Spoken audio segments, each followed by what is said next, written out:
Nawaliw, may turutan latino no may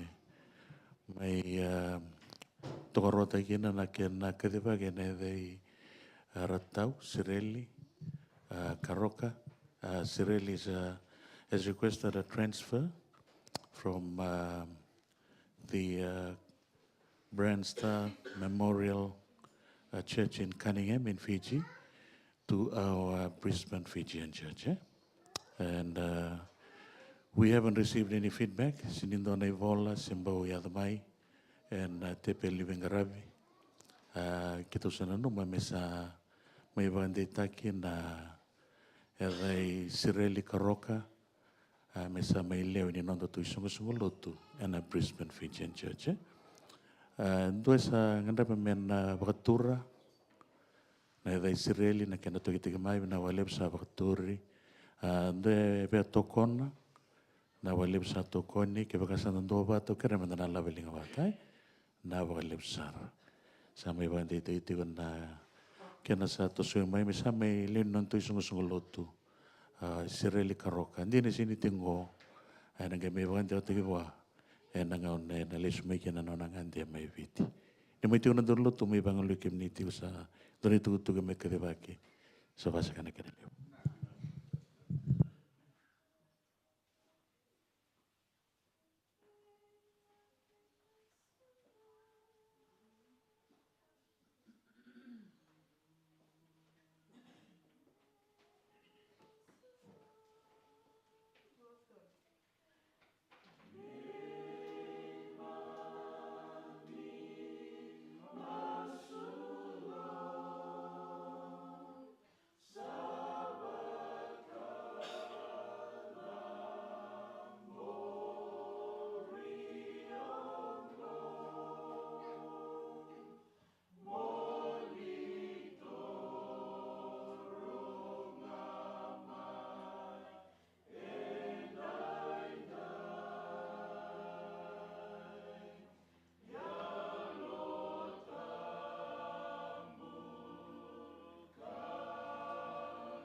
We'll ask the deacons, please, to come and collect our first offering, the offering that goes towards the rent of our church.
Singatang Binaka. And happy Sabbath. Yes, it's a beautiful Sabbath day today.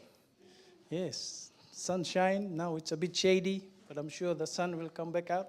So we thank the Lord for this beautiful Sabbath day. And you can feel the winter is disappearing slowly. Yes, I wake up at 5 in the morning. I'm usually wearing long pants for winter, but I think from this week I'll probably start wearing shorts. It'll be hot. But we thank the Lord that He gives us all these seasons, which not only is benefit for us, but also for the plants outside, the nature that relies on all the climate. Yeah. This morning I'd like to extend a warm welcome. First of all, I'd like to extend a warm welcome to our pastor, Pastor Zeny. Thank you again for being with us this morning. Yeah, I think the church always looks forward to you coming here, to present your message. I do. So we thank you again that you are here to present God's word to us. We hope and pray that the Holy Spirit will guide you and lead you as you share His word with us this morning. And also, I'm just looking around. I can't see any visitors today. But anyway, we usually have visitors every Sabbath, but somehow today nobody's here. But we thank God anyway that we are all here, all the church members that are here. We thank you that you have made your way this morning. Some are not here, and we'll pray for them in our prayers. There are reasons why they are not here. So, especially the children, I want to welcome you all, and the young people. Thank you for taking the time to be here today.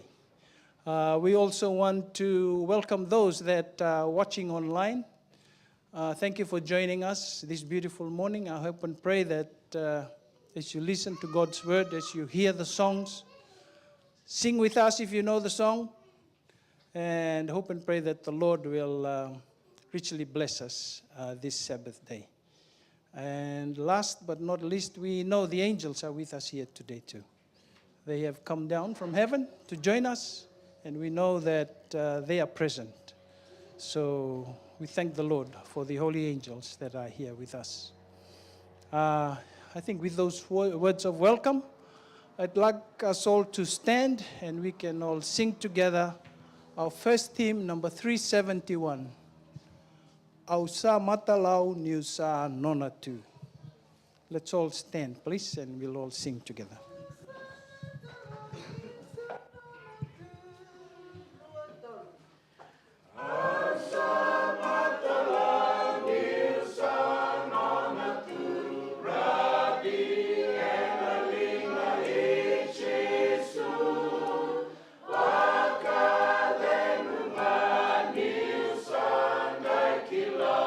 Rabi and Alinga Ichisu.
Let's all kneel together, please, if you are able to kneel.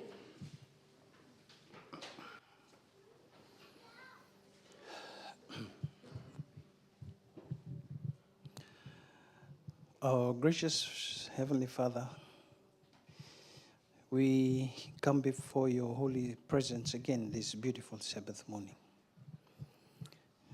We are only here, Lord, because your love for each one of us. We are only kneeling before your presence because we know that you have brought us through.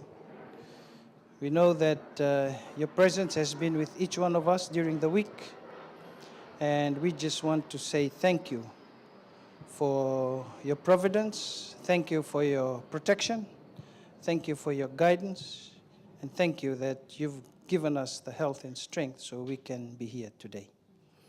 We also want to thank you that you've been with the rest of our families that are not here. Our church family, you know where they are, Lord. We just want to pray for them.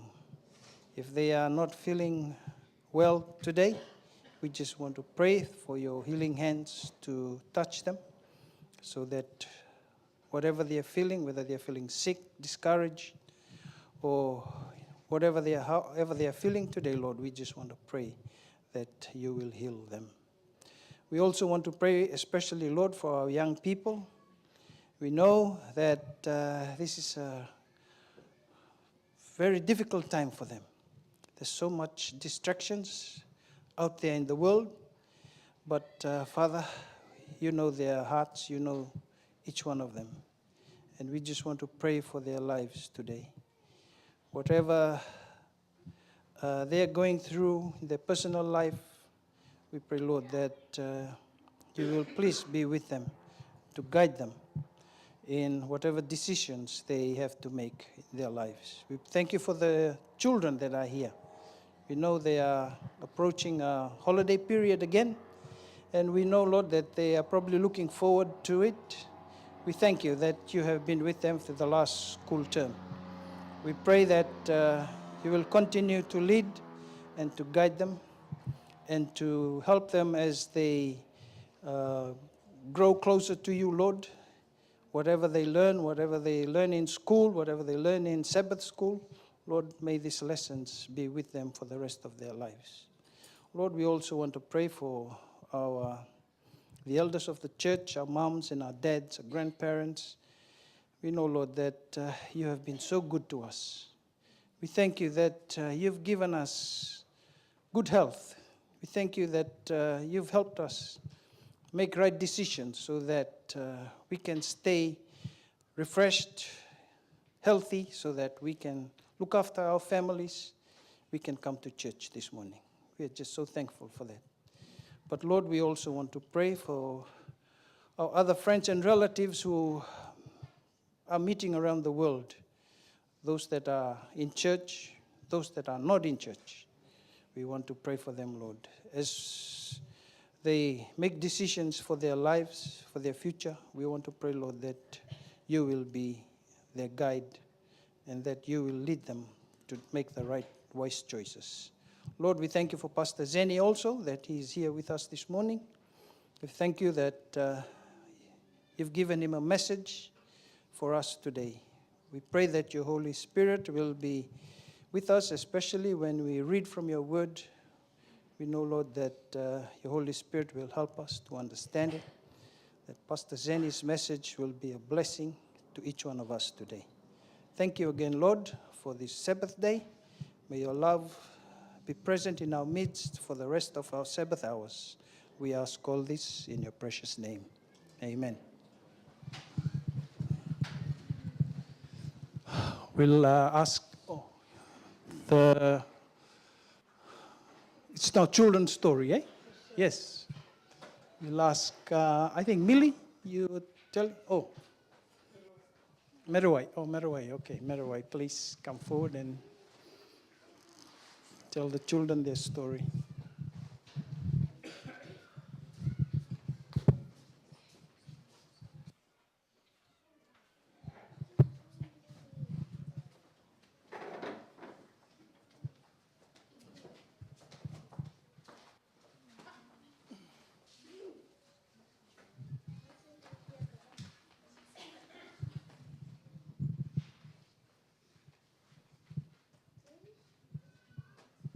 Is she here? Or?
Pastor T is blank this morning.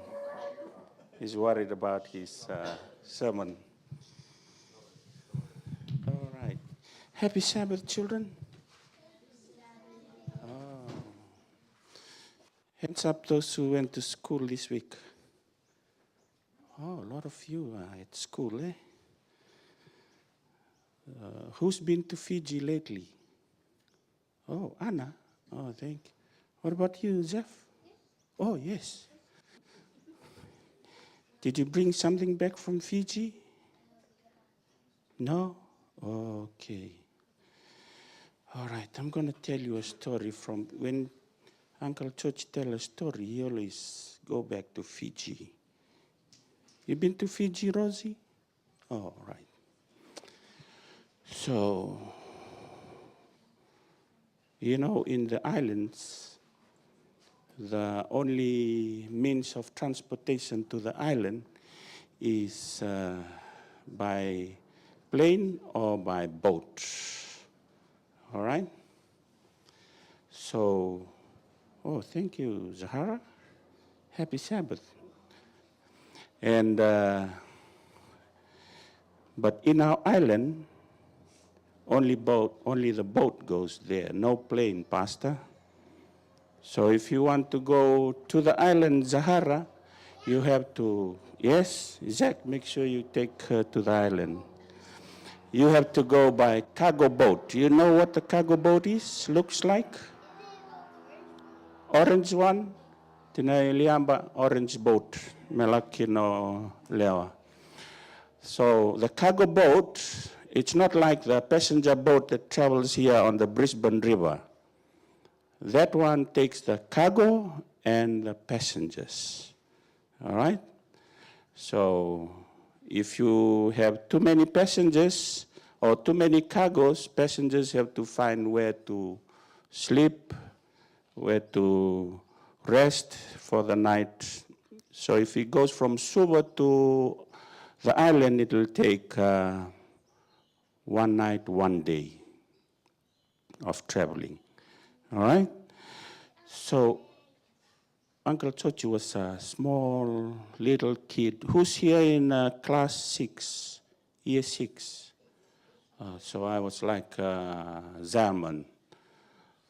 I was in the island. And the boat comes to the island probably once a month. And Uncle Chochi always look at the boat like this, and when the big boat come, anchor at, there's no jetty, there's no wharf, like the Brisbane wharf. So it parks, it anchored outside the reef, and what comes to the island? The small boat, the pan. Oh, these people need to go to Fiji, parents. They need to look at the boat and the small boat. So they put all the passengers in the small boats, and the small boat travel from the big boat and take them to the land, to the village, right? So there's no wharf. And Uncle Chochi, look at this, the small boat traveling now here, and the engine taking the boat here and there, and I was wondering, oh, the people who designed this must be really genius. For that boat to travel by a small engine. I was fascinated by it. And so I made a decision. I will become an engineer. And you know, I requested my dad. I said, Dad, can you get me that small engine home sometimes? The engine that powers the boat to travel. And so my dad one day brought not a new engine, but an old one. So he left it on he come and mount it on a tree. I think it was a hibiscus tree. And the engine sits there, and Uncle Chochi have to mimic that is a moving outboard motor. So I will stay there with my engine after school, and that inspires me to be an engineer. And one day, when the outboard motor finishes their routine runs, they will bring the engine to a big 44-gallon drum, fill it with water, and they will start the motor. I was coming back from school one day. I was so fascinated that the engine was not on the outboard motor, but in the drum, and it was alive. So the engine was roaring inside the drum. I was so fascinated that after school, I forgot everything and I ran towards where the engine sound was coming from. And as I ran, I didn't know that there was a small creek which I have to go through. And you know what? What happened to Uncle Chochi? Fell into the drain. And that scar still here today. Can you see that scar? Where's the scar? Head? No. Where's the scar, Zalman? Here? No, there's no scar there. When I smile, see the teeth? You see the teeth? There's missing one teeth there. That's when I hit something on that small drain and my teeth fell out. And I promised myself, because you engine caused the teeth to fall out, I'll become an engineer. And that makes me to go to school in Suva. And now I'm proudly say that I am a telecom engineer. So sometimes, you know, kids, things happen in our life. And if we make that promise and dedication, you can really achieve it by God's grace. So Uncle Chochi is thankful today. Because of that engine, I have to go and become an engineer. So what do you want to become, Jeff? You want to be a pastor like Pastor Zeny? Oh, no, Pastor Zeny, sorry. What do you want to become, Joey? A civil engineer, see? A civil engineer is sitting here, praise God. And thank you. What you want to become, Zahara? Oh, his answer, Zach, make sure you teach her what to become in life. You know, nothing is impossible with God, right? When I was a little bloke, just like you guys, I thank God, although I was not an Adventist, but my mom took me to church to the Sunday worship. But from that time, I built that courage to always put God first. And with the dream to become an engineer, by God's grace, He granted me that dream. And today, I'm an engineer, Zeph. So hopefully, you can become a civil engineer as a Joey, or you can be a prime minister here in Australia, Zeph. You can become whatever you want to become. Leave it with God. Nothing is impossible with God. And that is our story, kids. And before you go, can I pray for you guys? Okay, let's close our eyes. Thank you, dear Father, for the life of these little ones who are here with us this morning. Lord, there's a whole life ahead of them. And some of them have vision and dreams to become something in life. Oh, Lord, we leave their lives into your mighty hand. Whatever they will become, Lord, we hope and pray that they will never forget you. Continue to bless them and their family. This is our prayer. In Jesus' name we pray. God bless you, kid, and go back to mom and dad.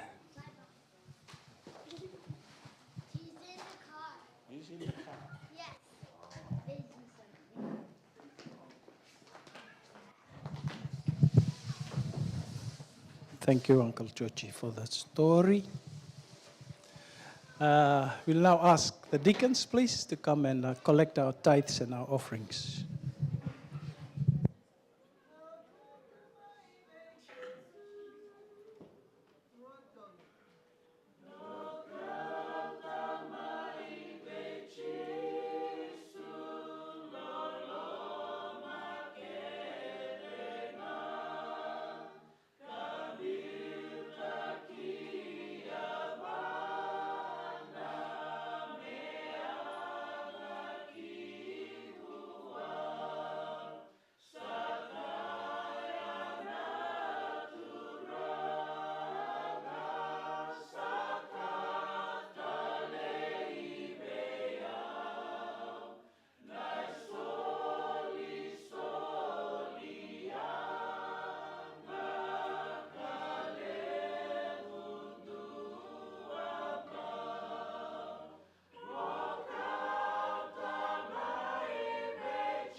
Father, we come to you and we thank you, Lord, that we can give of what we earned.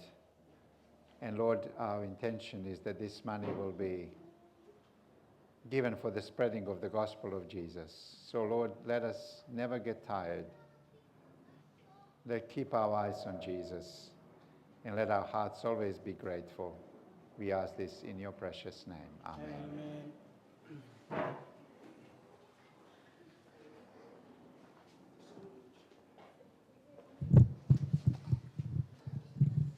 Turn that off. Okay. Good morning, church. How is everyone? Yes. Getting out of winter. Who is going to big camp? Yeah, few of you. Some of you are shy. Very good. How was your week? Busy. Doing tests and marking and yes. Yeah, very busy, the same. But it is good to be in the house of God and just to turn our minds and hearts to what is in the Word of God. I was thinking to talk about friendship today. When I say friends, any faces come to your mind? Do you have friends? Do you talk to them every week?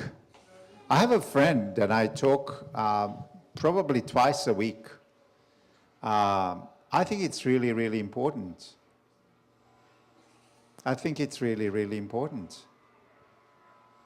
You know, sometimes for us who are adults, kind of friendship is for high school and, you know, for a little longer, but kind of as we get older, what happens to your friends? You have to keep at it. Friends are important. Well, let's look at this whole topic of friendship, especially spiritual friendship. Bible speaks about different kind of love, okay? There's this love in Greek that is called storge. And storge is a family love, yeah? And this is natural. This is bone of my bone and flesh of my flesh, kind of, yeah? It happens at home. It's this natural kind of love. But then there is a romantic or eros love. And then there is philos, or friendship. So when you think about it, all love relationships kind of happen to you. Family, I didn't choose my mom, I didn't choose my dad, I didn't choose my brothers, I didn't choose my sisters. Kind of that happened to me. I'm just part of it. I am in it. I didn't design it. It didn't come up by my will. It just happened to be. When you think about romance, kind of many people think that it just happens to you. You fall in love.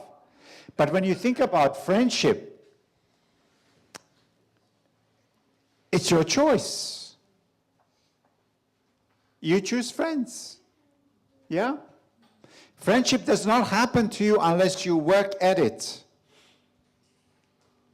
That's true, isn't it?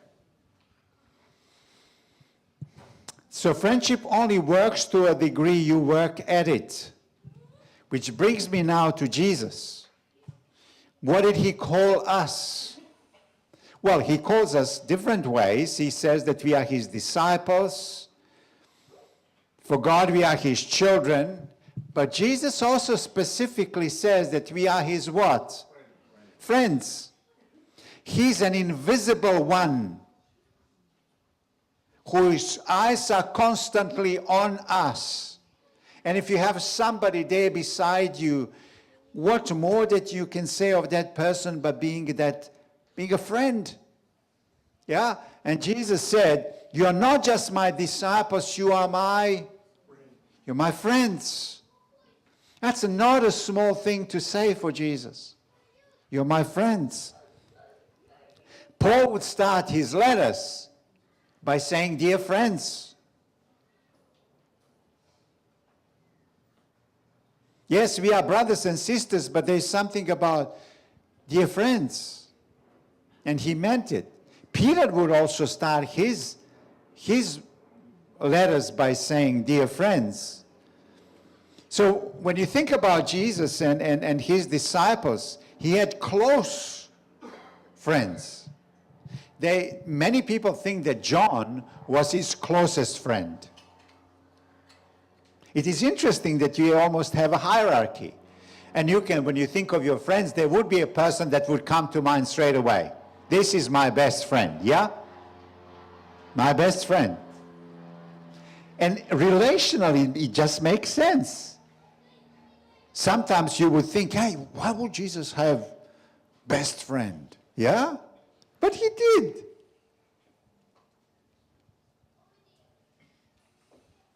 And then he had a close group of people. I sometimes wonder what happened to the rest of the disciples. Were they jealous? But the fact is that he did have a closer circle of friends. And then you had the rest of them. In a way, they were all friends. Now, I'm going to read this text, and we are going to look a little closer into the whole thing of friendship. Shall we? Let's get into it. Brothers, if someone is caught in a sin, you who are spiritual should restore him gently. But watch yourself, or you also may be tempted. Carry each other's burdens, And in this way, you will fulfill the law of Christ. That's really what friends do. When you talk over the phone, what are you talking about? Issues that concern you. That's what you're talking to your friend. Issues that burden you. That's what friends do. Remember my mom, in the town that we come from. And typically on Saturday afternoon, we would go from a city where we would have in the morning worship, but in the afternoon, we would go to a village, about 7 kilometers, and we would have an afternoon program there. And my mom, she had a friend. Man, when these two ladies would get together, they could talk and talk and talk. And I remember one night, I stayed overnight in the same place with the family. And they went to bed. And they talked the whole jolly night. And suddenly they realized that it was getting light, you know, the sun was rising. And they talked the whole night. Friends. Wow. And that's what you do. You talk about stuff that concern you. Your worries. Your doubts. You share them. And carry each other burdens. That's actually the whole point. If anyone thinks he's something when he's nothing, he deceives himself. Each one should test his own actions. Then he can take pride in himself without comparing himself to somebody else. Oh, there is so much in it. We are going to look into that a little closer. For each one should carry his own load. Okay, so let's look at friendship. Number one, steadfastness of friendship, the intimacy of friendship, and the power for friendship. So who is friend? Who is friend? Somebody who is always there for you. By default, you have an issue, pick up a phone, call them and say, hey. Yeah? That's a friend you can talk to. Please don't be without people that you can do this to and with. Carry each other's burdens. That's really the point. That's the whole thing about friendship. So, but let's ask this question. How do you carry each other's burdens? How do you do that? Well, it's very simple. It says carry each other's burdens. What kind of burdens? You bear a physical burden of the other. How do you do that? You take some of the weight to carry. Somebody carries a heavy burden and you see the person and you say, hey, I need to help this person. It can be even a perfect stranger. You come and help. But is that the only kind of burden? What about emotional burden? That's a tough business. It's way easier to carry a physical burden. But to carry somebody's emotional burden, that's quite another thing. How do you do it? You genuinely listen to them. People, for me, when I come to church, let's say I'm in Mangavat Church or I come, the best thing that can happen to you when you come to church is that you give yourself to another person and just sit and listen. Genuinely concerned, and you want to hear them out. And you just want to share and spend time talking to another person. Listen. That's one way of taking emotional burdens. Let them unload. It's not easy to do this. Some people say, this tires me. It's true. That can literally exhaust you emotionally. But if they need that, let them do it. Let them feel affirmed. Let them feel not alone. Carry each other's burdens. Let me ask you, when Paul said this, did he just mean some kind of physical burden? So what did he mean then? Exactly what we are talking about. Carry each other burdens. Listen. Let them unload. Let them feel that they are not alone. Let them be assured.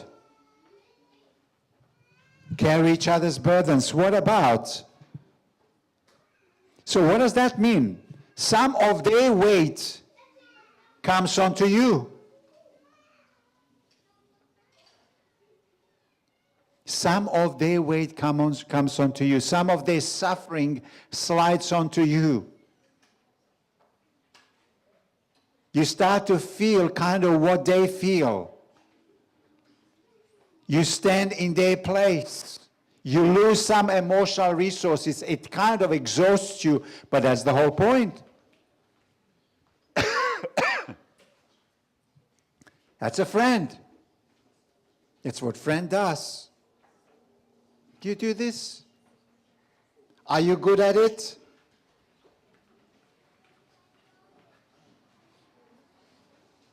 Because friendship is not, we talk and I just talk about myself. That's not kind of friendship. Yeah? It's all about me. Friendship is just listening, letting things unburden, sliding the burden of the other onto me, reassuring them. How do you bear a financial burden?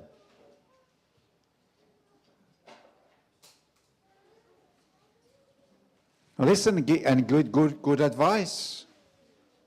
But also sometimes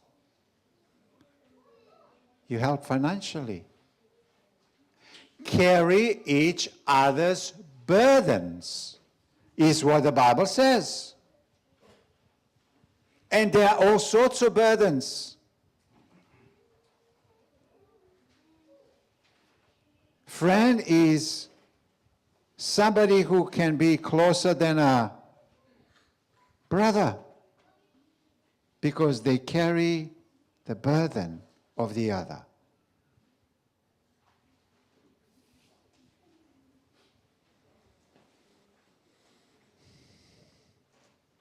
Some loss and sufferings falls onto you. To carry each other burdens means that we feel the kind of weight they feel. This is not easy. This requires courage and this requires a bit of suffering as well. When we say, I would like to help but I can't afford it, we are saying I can't help without burdening or feeling pain myself.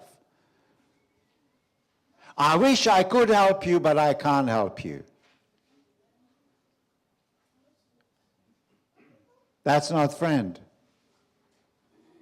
Because friendship is feeling partially some of the burden that the other feels.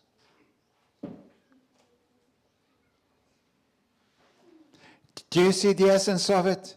If we say we are friends, but we are not prepared to put some of the burden of a friend onto ourselves, then you are not really a true friend. Preach, I hear somebody say. Do you do that? Do you do that as a young person? Or is friendship just chat? You know, just chatting? Is friendship just chatting?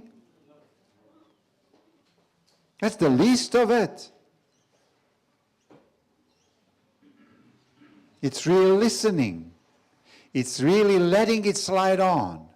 It's really trying to help. It's not actually taking the full burden of, because you can't take the full burden on, but you can take partially of a burden.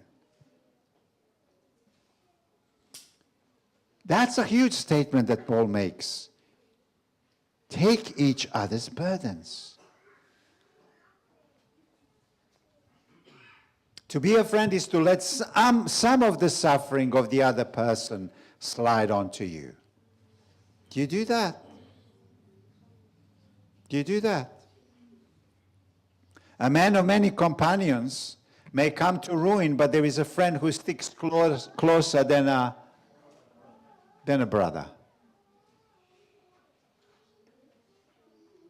You know somebody needs a help, just go and do it. It doesn't have to be part of your ministry. If they're a friend, just go and do it.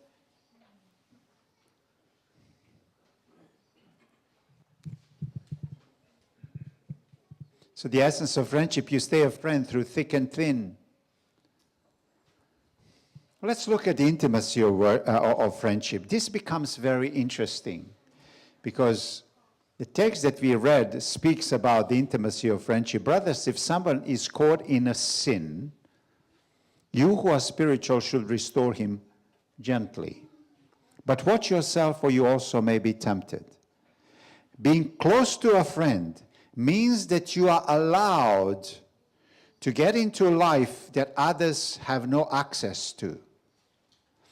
So when you see both good and bad, you're part of the life of that person. And as a friend, you have to deal with both. And sometimes you would see in a friend stuff. What are you going to do with that bad stuff? How are you going to deal with the bad stuff? That's exactly what Paul is saying. When you carry each other's burden and the intent of your heart and soul is to be a friend, and you see both bad and good, and you see bad parts, what are you going to do with it?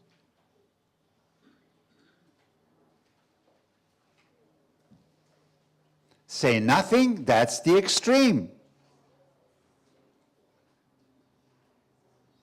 Feeling morally superior, that's another extreme. None of those are good. I want you to see what Paul is saying when somebody is caught in sin. What does that mean? What does it mean, caught in sin? What does it imply? There is a pattern here. Person is trapped. They can't get out. Trapped means I can't get out of this. And you are out of it. As a friend, you are there, and you see the friend trapped. Can't get out of it. And you are a friend. Yeah? You're a friend. And they are trapped. Another aspect of it, they are harmed. They are harmed and potentially harming others. You know what I'm talking about? They are harmed and potentially harming others. So they are trapped, stuck.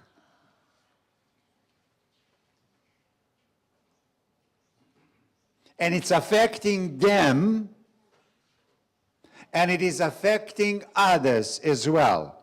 And you are a friend.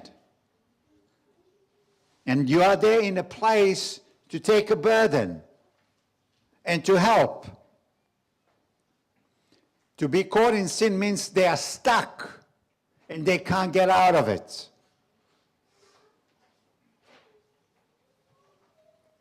So here is a person, friend, who is doing something wrong, doing it repeatedly, and in the process they are harming themselves and hurting others. They are trapped and cannot stop on their own.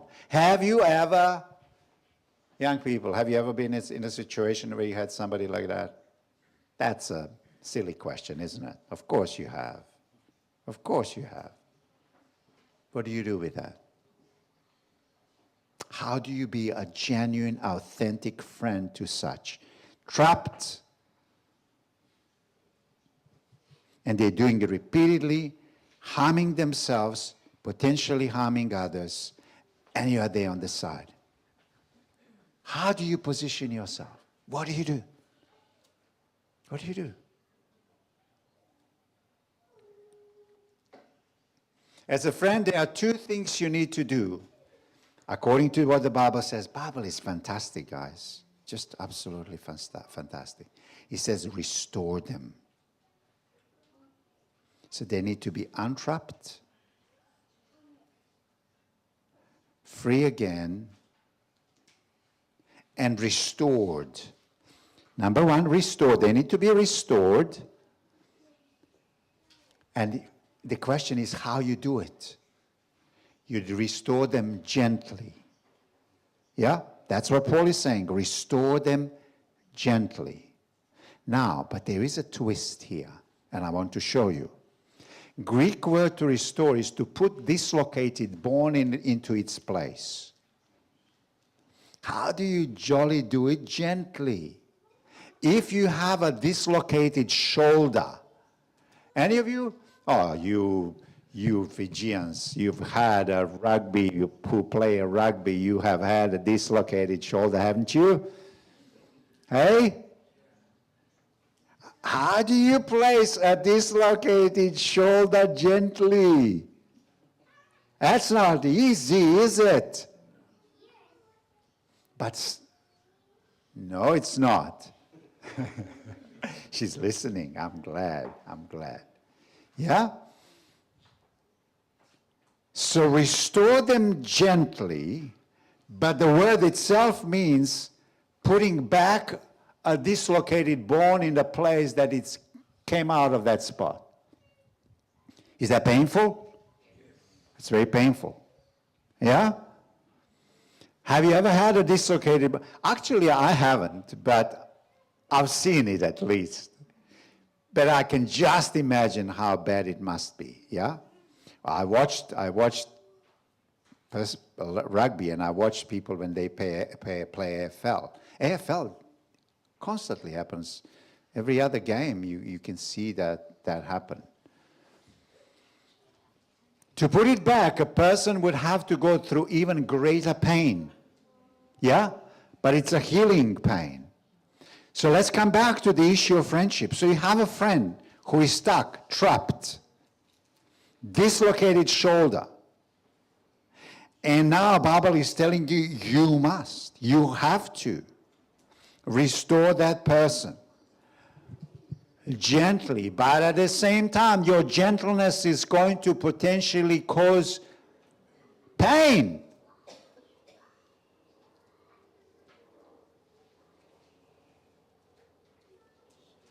And I know what is at the back of your mind and the back of my mind. If I do this, I will lose friendship. They will say goodbye.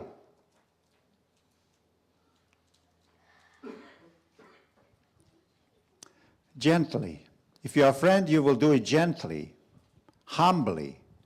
But watch yourself, or you may also be tempted. Now, what does that mean? If you see a friend doing something wrong, harming himself or herself and being stuck, and you come with the attitude, I'm better than you,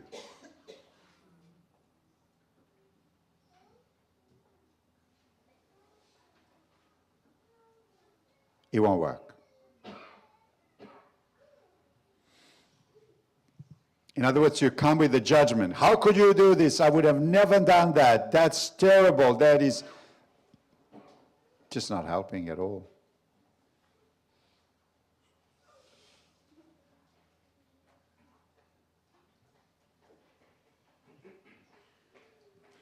They already know it's wrong. But moral superiority is not going to help. And they still need to be restored. The bone needs to be placed back.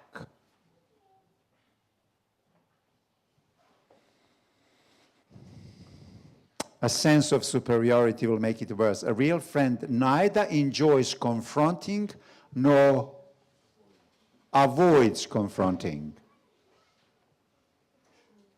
Okay? Shall we repeat that again? A real friend neither enjoys confronting nor avoids confronting. Maybe I've just given you an idea as you are thinking of a friend who is stuck. The easy part is avoid it. But you can't afford that because they are friend. Don't avoid. Don't avoid.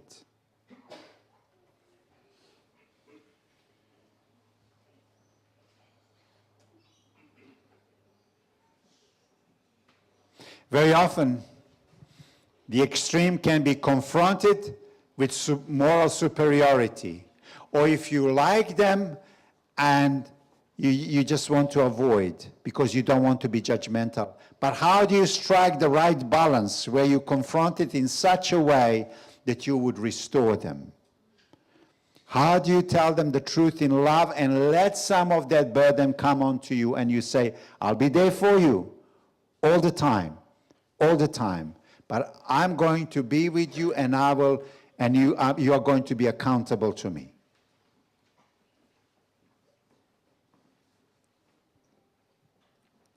It's a precarious situation. You being involved as a friend may not work.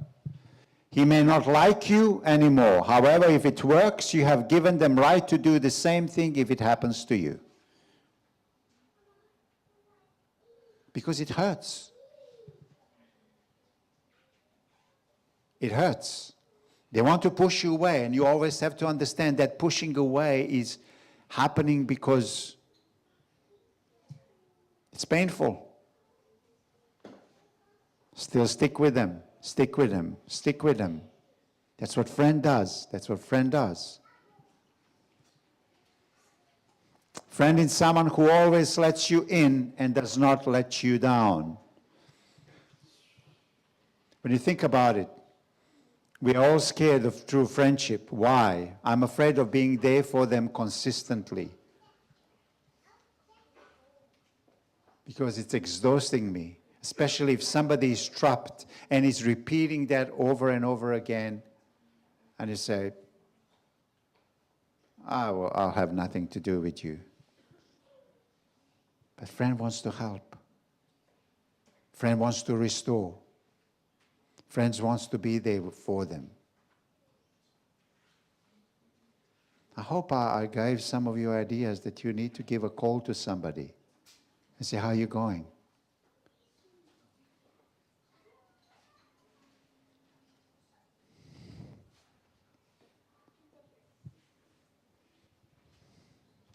I'm too selfish to be a friend. My natural self does not like someone tell me my faults. Intimacy is scary. I don't want someone's pain to carry. And that's a problem.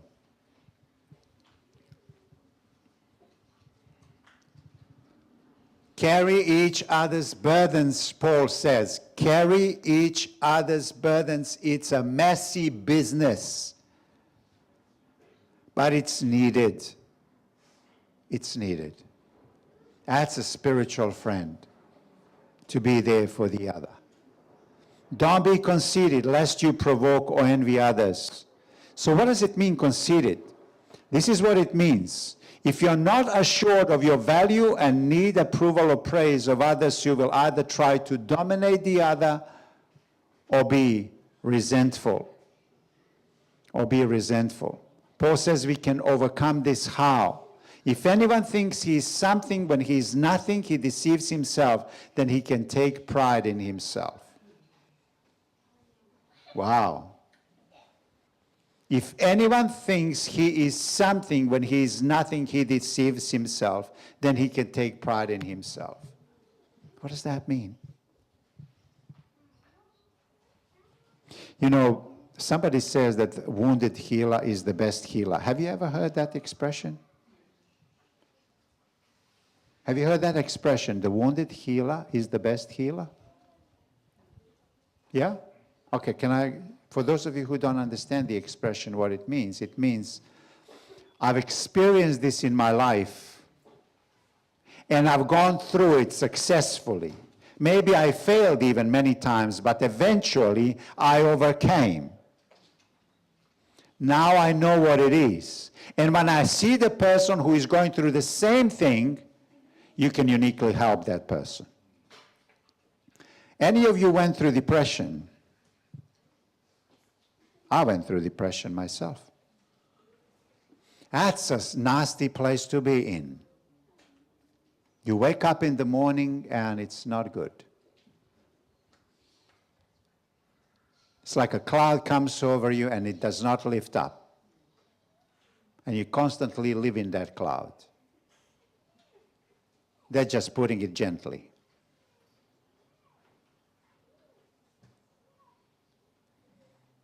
But when you successfully go through it, and then you see a person who has gone through the same thing, it's incredible how you can help that person. Wounded healer is the best healer.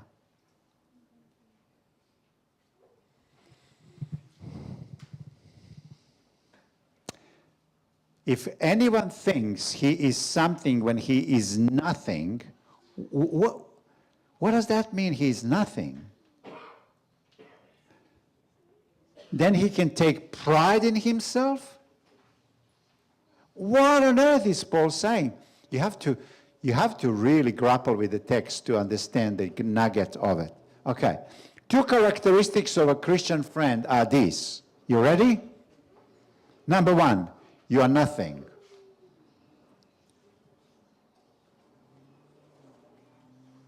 And you can be proud of yourself at the same time. What? What does that mean? Well, that's what Paul was saying. You are nothing. If you are glory hungry, you need people to tell you that you are good. You will feel up, but if you don't get it, you will sense you are failing, you will be down. Yeah? You constantly need somebody to approve of you, to feel up.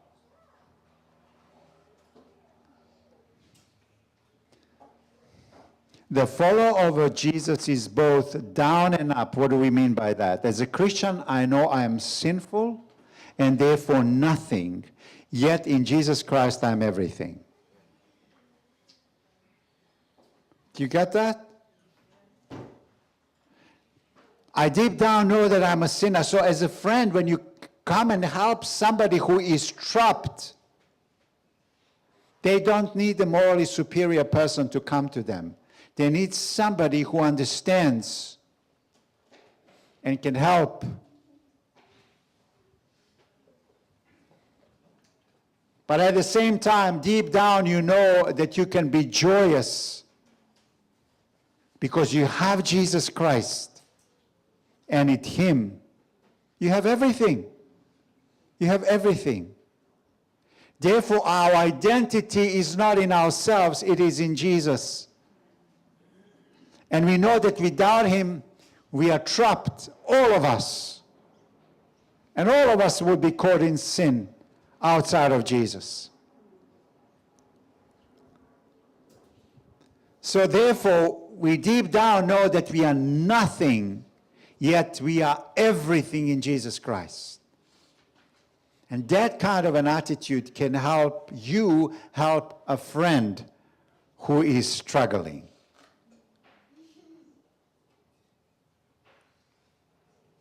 This realization gives us what it takes to be a friend. Knowing you are a sinner humbles you out of selfishness. And knowing you are loved by God affirms you out of fear of transparency. That is so important. How do we get such an image of ourselves? Bear one another's burdens and so fulfill the law of Christ. Love one another. Love one another.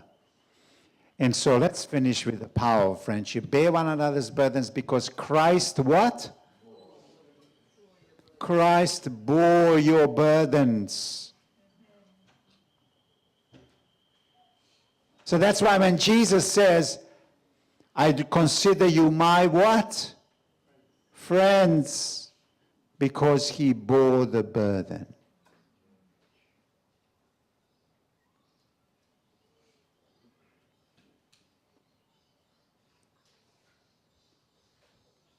We already spoke what it means to bear each other's burden. It is to get in other person's shoes and let some of the pain and suffering come to you. But there is a major difference between us as friends and Jesus being friend to us. Jesus took not just some of our burdens, but all of our burdens onto himself. Do you see that? On the cross of Calvary, Jesus took all my burdens. As a friend, you take some of a burden from a friend onto you. Jesus, on the other hand, took all of your burdens onto himself. How amazing that is. How beautiful the gospel is, that you know that all burdens were lifted up at Calvary. You know the song? Burdens are lifted at Calvary. And therefore, he is ultimate friend. Ultimate friend. Surely he took up our infirmities and carried our sorrows. He was pierced for our transgressions. He was crushed for our iniquities. The punishment that brought us peace was upon him, and by his wounds we are healed. As a friend, if you are going to a friend who is trapped, caught in sin, and you are there for them to take partially their burden, you are imitating Christ. And if you can then point them to Christ, that they can put all of their burdens on him, that is ultimately the best thing that you can offer them and give them. Jesus was the ultimate burden bearer. He took all our sins, all our punishment, all our guilt. He took the sins of all the world, and it crushed him, yet Jesus did it gladly. What a friend we have in Jesus. Our ultimate burden bearer. And you are called to be friends to one another. It is great when you can get on the phone and speak with a friend.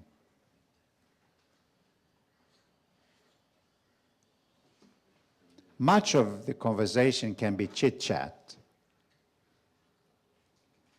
but much of conversation that you can choose is to go deeper and to carry each other's burdens. And when you see somebody caught in sin, restore them gently, not as some kind of a moral superior person, but as somebody who says, I am nothing, yet in Jesus Christ, I'm everything.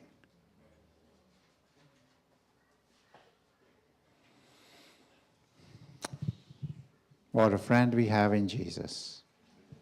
And he says to us, be friends to one another. Bear each other burdens. May God bless us all. Amen.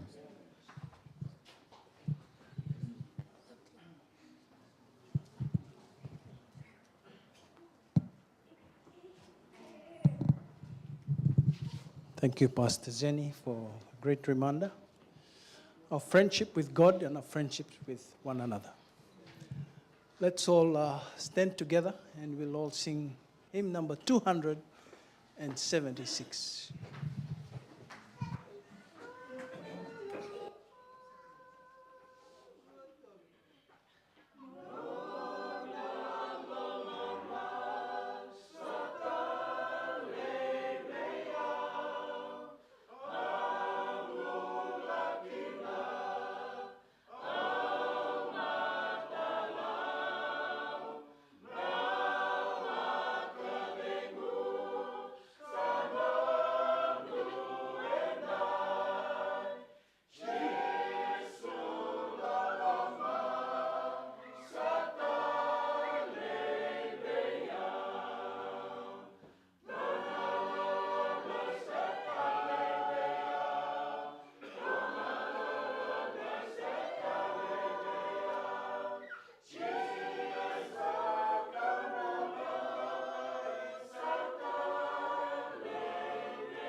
Father in heaven, we just want to thank you that Jesus is our best friend. He carried the burden of my sin and our sins at the cost of his own life. And not only that, but you are there for us every day of our lives. So Lord, we pray that our friendship will be the most important friendship there is. But Lord, we also know that we are friends to one another and that we are called to bear each other's burdens. And they are different. So Lord, I pray that we will take friendship seriously, that we will give a call to a friend, that we will be there for them, that we will restore them gently, that we will win them for Jesus once again. Lord, please turn our eyes and hearts towards those who have fallen aside. Let us reach out to them as that's what you want us to do. Thank you for hearing our prayers and for giving us a message today as we pray in the name of Jesus. Amen.